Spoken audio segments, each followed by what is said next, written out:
Olá, bem-vindos a mais uma Escola Bíblica Dominical da Quarta Igreja Batista do Rio de Janeiro. Hoje a nossa lição é de número 7 e estaremos estudando sobre o sofrimento humano e a misericórdia divina. Para dar início à nossa lição, vamos começar orando. Senhor Deus e Pai, te damos graça pela tua misericórdia e te damos graça, Senhor, porque estamos aqui estudando a tua palavra. Abençoe cada família, cada pessoa que está acompanhando a nossa lição de hoje. Deus, tenha misericórdia, Senhor, das nossas vidas, como nós temos, Senhor Deus, durante toda a nossa vida, Senhor Deus, provado disso, da tua misericórdia. Te pedimos, Senhor, e te agradecemos em nome de Jesus. Amém. Amém. Vejam, se hoje, nós tivéssemos esse estudo presencial, com certeza, a nossa lição seria de muitos testemunhos dos sofrimentos já vividos e da misericórdia de Deus na vida de cada um de vocês, nas nossas vidas. Se você já passou por sofrimento e alcançou a misericórdia de Deus, compartilhe conosco o seu amém nesse momento. A lição terá como texto bíblico Isaías 36, 37, 38 e 40. Nesta lição, seremos lembrados de que o nosso livramento, a cura e o socorro vêm do Senhor. E que Ele tem cuidado do povo, desde a criação do mundo. O primeiro tópico seria o nosso socorro vem do Senhor. E é sobre ele que nós vamos falar agora. Primeiro, tem os Salmos 121, de 1 e 2, versículo 1 e 2, que diz que elevo os meus olhos para os montes. De onde me vem o socorro? No versículo 2, há a resposta. O meu socorro vem do Senhor, que fez os céus e a terra. Quantos de nós já não procuramos por esse versículo na hora do nosso sofrimento? Já não lemos esse versículo quantas vezes nas nossas vidas? Esse é uma observação, esse versículo, esses dois versículos, nós percebemos uma aflição, mas também uma convicção.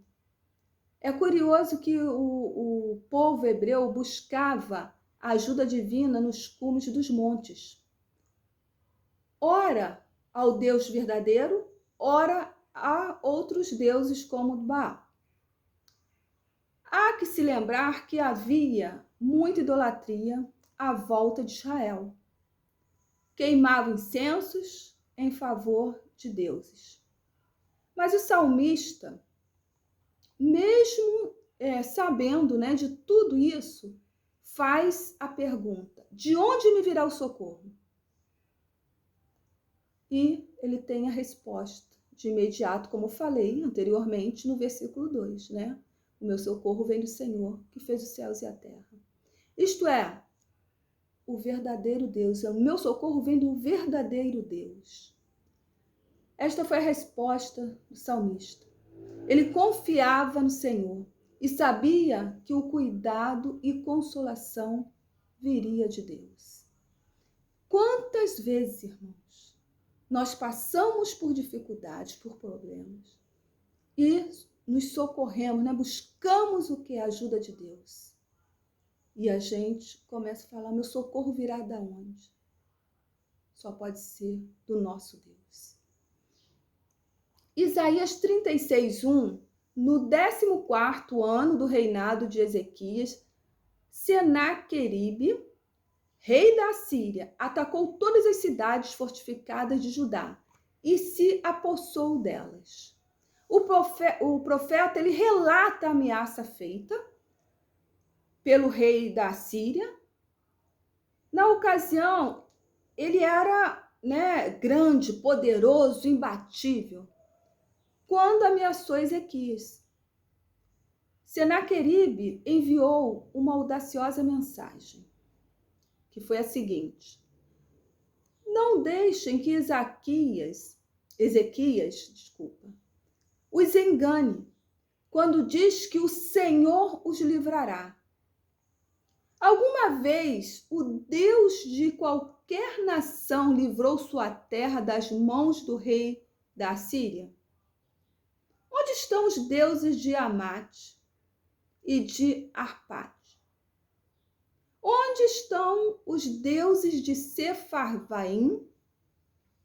Eles livraram Samaria das minhas mãos?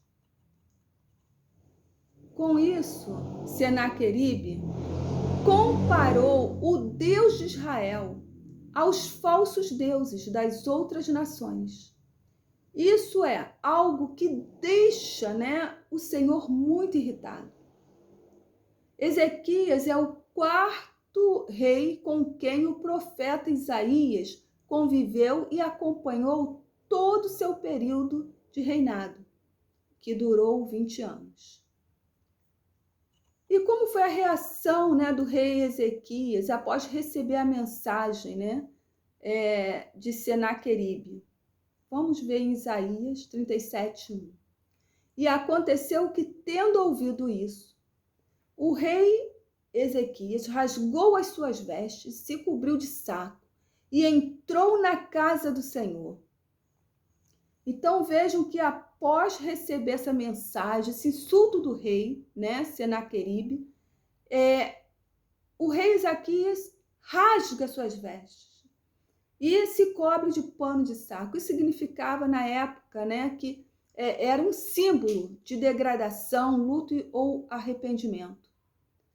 No entanto, ao invés de tentar reunir seu exército, ou buscar ajuda aos homens sábios do mundo, Ezequias fez o quê? O que Ezequias procurou? Ele buscou a quem? A Deus. Em Isaías 37:6, diz, Isaías lhes disse: assim direis a vosso Senhor, assim diz o Senhor, não temas das palavras que ouviste, com os quais os servos do rei da Assíria me blasfemaram. O não temas de Deus para o rei Ezequias é repetido diariamente por Deus e também para todos nós que confiamos no Senhor. O que precisamos fazer é ter calma. É ter calma. Irmãos, a quem nós estamos procurando no momento da nossa aflição? A quem estamos procurando? O resultado dessa oração foi a derrota esmagadora do exército da Síria, em que o anjo do Senhor feriu 185.000 soldados. Ele nos ensina que, independentemente, do tamanho dos nossos problemas e desafios, o nosso Deus é maior do que qualquer inimigo que se levante contra os seus filhos. Amados, lembre-se que Deus sempre estará agindo em nosso favor. Seja em qualquer situação, Deus estará agindo em nosso favor e no seu tempo, no tempo de Deus. A nossa cura vem do Senhor.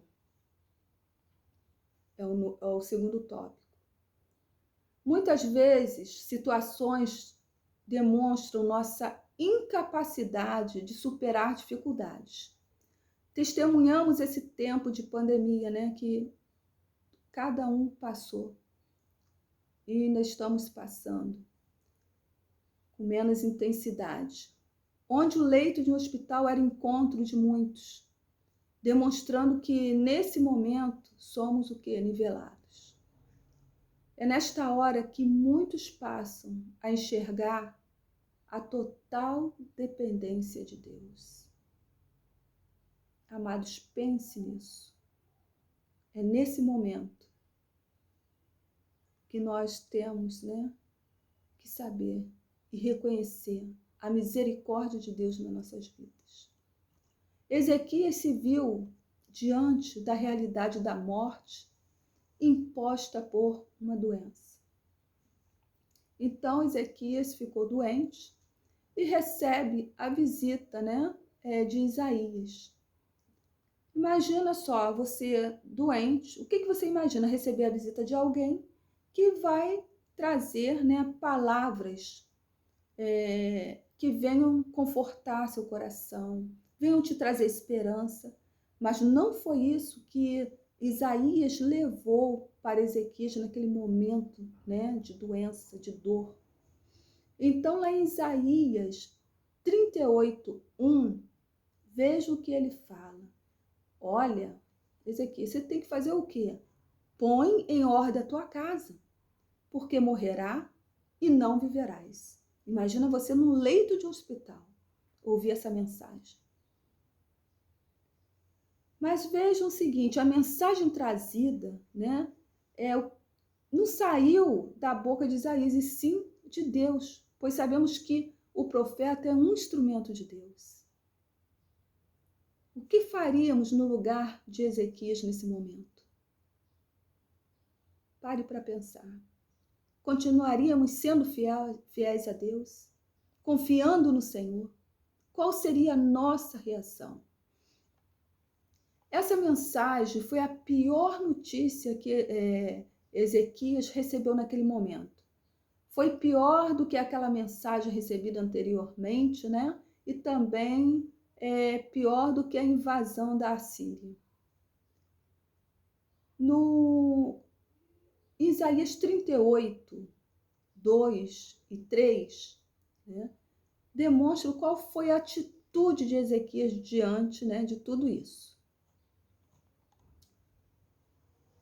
Então virou Ezequias o seu rosto para a parede e orou ao Senhor. E por que Ezequias virou o rosto para a parede? Por que essa atitude de Ezequias? E o que significaria isto, né? Virar o rosto para a parede, nesse momento, significava que ele estava deixando claro que não esperava nada dos homens, mas sim do Senhor. Virar-se para a parede significa deixar de buscar nos homens para confiar em Deus. Isso significa que esse homem tinha um compromisso com Deus e era sincero.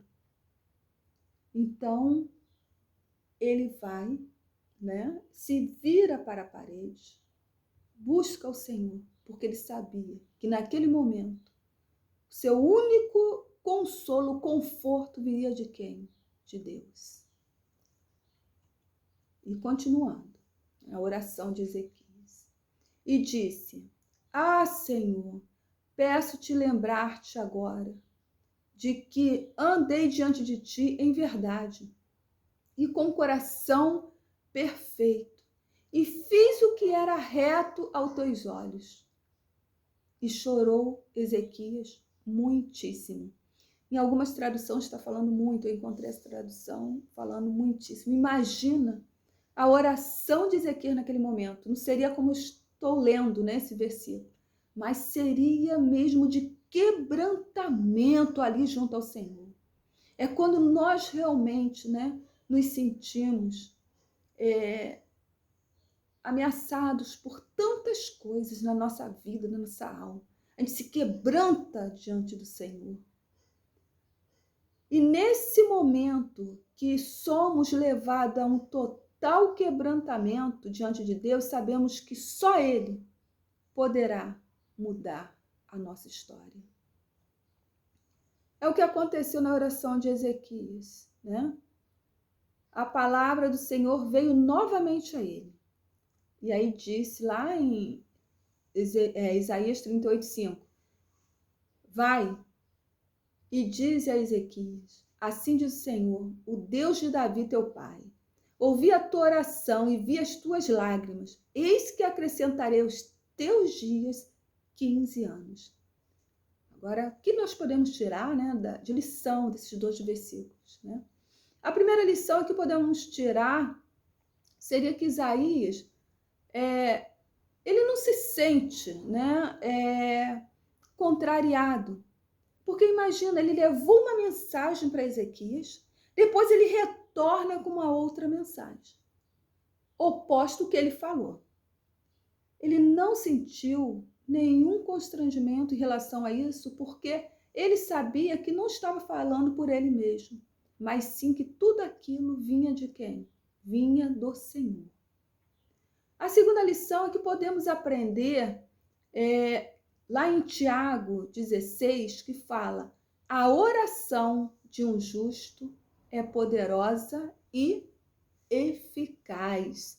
O rei Ezequias, ao saber da sua morte iminente, procurou o quê? Socorro imediato dos médicos, que é o Senhor nosso Deus. Quantos de nós, né, já passamos por situação de morte, de angústia, de sofrimento? Quantos de nós já buscamos os Salmos, que é muito conhecido e que consola nossa alma? Salmos 46:1 diz: Deus é o nosso refúgio e fortaleza, socorro bem presente. Em que momento? Na nossa angústia. Esse salmo refrigera muito as nossas almas. Quando nós temos, né, tribulações, quando passamos por tribulações. Quando Deus atende às nossas súplicas e tem misericórdia de nós, devemos ser o quê? Agradecidos. O rei Ezequias, após receber a bênção de Deus, de ter mais 15 anos acrescentados à sua vida, entoou um cântico de ação e de graças ao Senhor. Após alcançar êxito, Ezequias agradeceu a Deus, né? Quantos são abençoados, são agraciados por Deus e não sabem agradecer? Acham simplesmente que Deus está fazendo isso porque tem que fazer, né? Mas a gente vê a ação, o comportamento de Ezequias, que deve ser nosso também, sempre de ser gratos a Deus. Isaías 38:20 diz: o Senhor me salvou, cantaremos, né, com instrumentos de corda todos os dias de nossa vida no tempo do Senhor. Ezequias está dizendo que ele seria grato ao Senhor. Não seria grato, né? Ele diz que seria grato que todos os dias. Em que lugar estaria celebrando a sua vitória? Com certeza, na casa do Senhor. Agora, nós temos aí, né? Nosso livramento vem do Senhor. O nosso livramento vem do Senhor. Em Isaías, a partir do capítulo 40, Deus começa a trazer consolo ao coração do seu povo. Deus fala ao profeta de fatos que aconteceriam de 100 a 150 anos depois. Neste período, Deus, através do profeta, ministrando ao coração do seu povo, quem era a potência naquela época? Era a Síria. Mas a Síria cairia para a potência que estava o quê? Sendo emergido por Babilônia. E o povo seria levado cativo para a Babilônia, devido a quê? A sua desobediência. Mas Deus é um Deus de justiça, um Deus de graça, um Deus de perdão para aquele que se arrepende, né? Verdadeiramente. Desde já antecipou o seu perdão e a sua graça a seu povo. E Deus, através da boca do profeta, começa assim, lá em Isaías 40. Consolai o meu povo, diz o Senhor. Deus fala de um consolo e diz para o seu povo. Ele sabia que seu povo passaria o quê? Por dificuldades em Babilônia. Então, nesse versículo, ele fala o quê? Sobre consolo, né? Isaías 40, 8, 9. O que Deus apresenta, né, nesse momento, o versículo, né, que Deus traz para os nossos corações, onde Isaías, né, apresenta o seguinte no versículo 8: seca-se a erva e cai a flor, porém a palavra do Senhor Deus subsiste eternamente. Tu, ó Senhor, que anuncias boas novas, sobe a um monte alto. Tu, ó Jerusalém, que anuncias boas novas, levanta a tua voz fortemente. Levante, não temas, e dizes às cidades de Judá: eis aqui está o vosso Deus. Apesar de tudo que aquele povo estava passando no exílio babilônico, sem esperança, sonhos esquecidos, Deus estaria presente para restaurar a história de Israel. Esse é o nosso Deus. Esse é o nosso Deus. Irmãos, muitas vezes passamos pelo exílio da Babilônia, onde o sofrimento machuca nossa alma e coração. Esse texto retrata um novo momento da história do povo de Deus. Um tempo de reconstrução, de recomeço. A vida é feita de recomeço quando confiamos no Senhor. Faça igual a Ezequiel. No momento da aflição, da angústia, procure a Deus com seu coração quebrantado, que Ele dará a cura, secará a sua lágrima e restituirá a sua vida, escrevendo um novo começo, uma nova história.